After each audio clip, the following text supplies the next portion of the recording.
کیوں بھاگے بھاگے پھرے، کیوں منتیں مانگی، کیوں مرادیں مانگی، کیوں دعائیں مانگی، کیوں بیت اللہ کے پردے پکڑے؟ کہ اللہ نے کہا میں کرتا ہوں، میں کرتا ہوں، میرے سوا کوئی کر نہیں سکتا۔ تو اس اللہ کا یہ پیغام ہے کہ جب میں نے یہ سب کچھ کیا ہے تو بھی تو کچھ کر، کہ تو میری مان کے چل، تو میری مان کے چل۔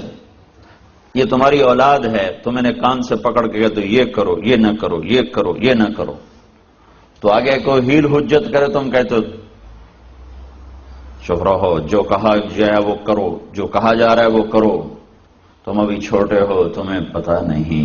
یہی کچھ اللہ مجھے کہتا ہے کہ میرے بندے وہ کر جو کہہ رہا ہوں، شراب نہ بیچ، سود پہ کام نہ کر۔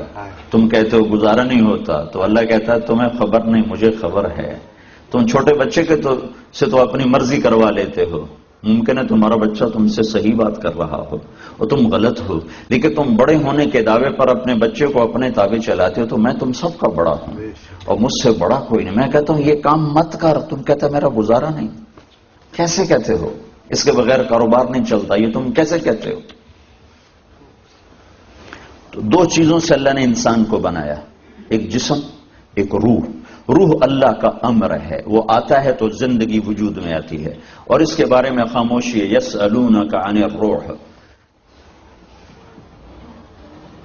کہ قریش مکہ گئے یہود کے پاس کہ یہ جو ہمارا نوجوان اپنے آپ کو نبی کہنا شروع کر دیا ہے اس نے، تو اس کو ہم کیسے ٹیسٹ کریں؟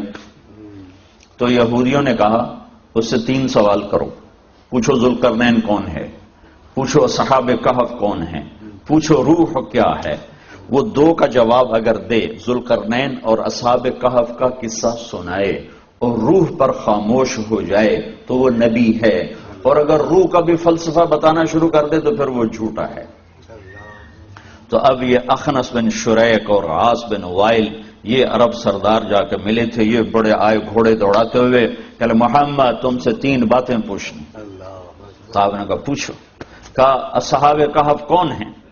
تو اللہ نے کہا ام حسبت ان اصحاب الكهف والرقيم كانوا من آياتنا عجبا اذ اول فتية الى الكهف فقالوا ربنا آتنا من لدنك رحمة وهيئ لنا من امرنا رشدا۔ سورہ کہف شروع ہو گئی، اللہ نے اصحاب کہف کا قصہ شروع کر دیا۔ پھر کہنے لگے ذوالقرنین کون ہے؟ تو اللہ تعالیٰ نے اتارا یسألونک عن ذی القرنین قل سأتلو علیکم منہ ذکرا انا مکننا له فی الارض وآتیناہ من کل شیء سببا فاتبع سببا۔ میں تمہیں ذوالقرنین کا قصہ سناتا ہوں، وہ سارا سنا دیا۔ پھر پوچھا روح کیا ہے، روح کیا؟ اب وہ سارے منتظر ہیں کہ اب یہ روح پر بھی کوئی تقریر کرے گا۔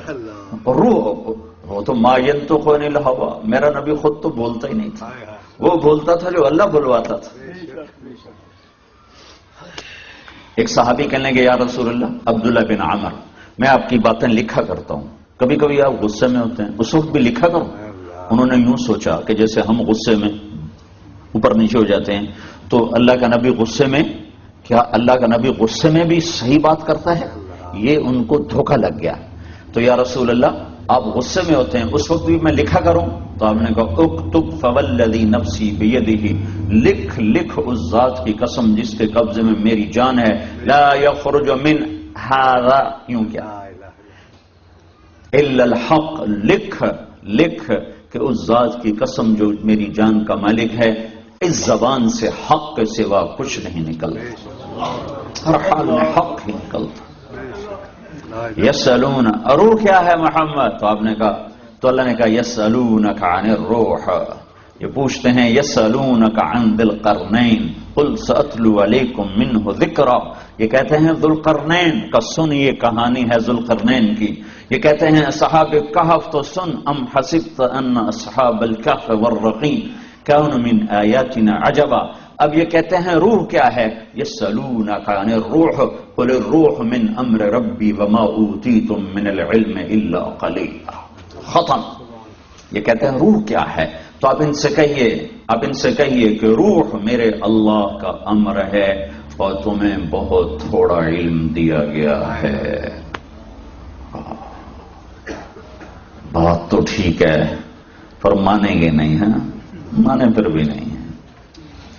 تو اللہ نے میرا اور آپ کا جسم دو چیزوں سے بنایا ہے، ایک مٹی، ایک روح۔ مٹی سے یہ جسم بنا اور اس پر رنگ روپ ڈالے، یصورکم فی الارحام میں کیف یشاء، اور پھر روح ڈالی۔ اب روح کے لیے الگ ضرورتیں ہیں اور جسم کے لیے الگ ضرورتیں ہیں۔ روح کی غذا الگ ہے، جسم کی غذا الگ ہے۔ جسم کے لیے اللہ نے اس کو مٹی سے بنایا تو اللہ نے اس کا دھرتی پر دو دسترخوان لگائے ہیں۔ ایک دسترخوان ہے جس پر جسم کے لیے غذا چنی ہوئی ہے، اور دوسرا دسترخوان ہے جس پر روح کے لیے غذا چنی ہوئی ہے۔ جس غذا کو چھوڑو گے اس کا نقصان آپ کو نظر آئے گا، اس کا نقصان آپ کو اٹھانا پڑے گا۔ جسم کی غذا چھوڑیں تو اس کا نقصان نظر آتا ہے، روح کی غذا چھوڑیں تو اس کا نقصان بھی نظر آتا ہے۔ یہ دو دسترخوان میرے اللہ نے آسمان سے اتارے ہیں۔ ایک دسترخوان ظاہری ہے، انزلنا من السماء ماء، کہ ہم نے انا سببنا الماء صبا، ہم نے پانی اتارا، ثم شققنا الارض شقا، پھر ہم نے زمین کو پھاڑا، فانبتنا فیہا حبا وعنبا وقضبا وزیتونا ونخلا وحدائق غلبا وفاکہۃ وابا۔ ہم نے آسمان سے پانی اتارا۔ الم تر، اس سے اور پہلے، الم تر ان اللہ یزجی سحابا، دیکھتے نہیں ہو یہ بادل کہاں سے آتے ہیں؟ تمہارے بس میں ہوتے تو تم سردیوں میں سارے بھگا دیتے بادل، تو ہٹ جاؤ سانو دھوپ چاہیے سانو۔ تو ایک اللہ کہتا ہے کون لاتا ہے بادل کھینچ کے، کون لاتا ہے؟ الم ترى، کبھی غور کیا کیا؟ ان اللہ یزجی سحابا، یہ بادل اللہ ہانکتا ہے، ثم یعلف بینہ، پھر ان کو آپس میں جوڑتا ہے۔ پھر ایک عجب آیت اس وقت کہی گئی جبکہ بادلوں کے اوپر دیکھنے کا کوئی نظام تھا، ثم یجعلہ رکاما، پھر انہیں یوں پہاڑ بنا کر کھڑا کر دیتا ہے۔ اب یہ جب جہازوں پہ سفر ہوا تو پھر اوپر جا کے دیکھا کہ بادل پہاڑ کی طرح کھڑے ہوئے ہیں اور یوں مخروطی شکل میں کھڑے ہوئے ہیں، اور میرے نبی پر قرآن اس وقت اترا تھا جب بادلوں کے اوپر دیکھنے کا کوئی وسیلہ نہیں تھا، تو اللہ نے اس وقت کہا کہ میں ایسے مخروطی شکل میں پہاڑ بنا کے روکامن میں انہیں یوں کھڑا کر دیتا ہوں اوپر۔ اس کے بعد اگلا نظام ہے انا سببنا الماء صبا، میں پانی برساتا ہوں، سببنا الماء صبا، برساتا ہوں انوکھے انداز میں۔ انوکھا انداز کیا ہے؟ پانی 1200 میٹر کی بلندی سے برستا ہے، جو بادل 1200 میٹر پر ہوتے ہیں بس وہ برستے ہیں، نہ اس سے اوپر برستے ہیں نہ اس سے نیچے برستے ہیں۔ یہ جو اولے ہیں یہ اوپر سے آتے ہیں، وہ جو برف گرتی ہے یہ اوپر سے، وہ جو یوں رکام بنے ہوتے ہیں ان میں سے برف گرتی ہے۔ تو 1200 میٹر کی بلندی سے پانی کے قطرے کے برابر اگر کسی چیز کو گرایا جائے تو اس کی رفتار بنتی ہے 558 کلومیٹر فی گھنٹہ۔ 1200 میٹر کی بلندی سے پانی کے قطرے کے برابر میں کسی چیز کو پھینکا جائے تو اس کو تیزی سے آتے آتے آتے آتے جب وہ میرے گھر کی چھت پر آ کر گرے گی تو اس کی رفتار بن چکی ہوگی 558 کلومیٹر فی گھنٹہ۔ انا سببنا الماء صبا، میں پانی برساتا ہوں بڑے انوکھے انداز۔ اگر یہ 558 کلومیٹر کی رفتار سے پانی آتا تو گنجا تا پہلے قطرے تے گیا ہی نا، برما دے سرے چائی تے والنالے نو 4 قطرے سائے ہو رانا۔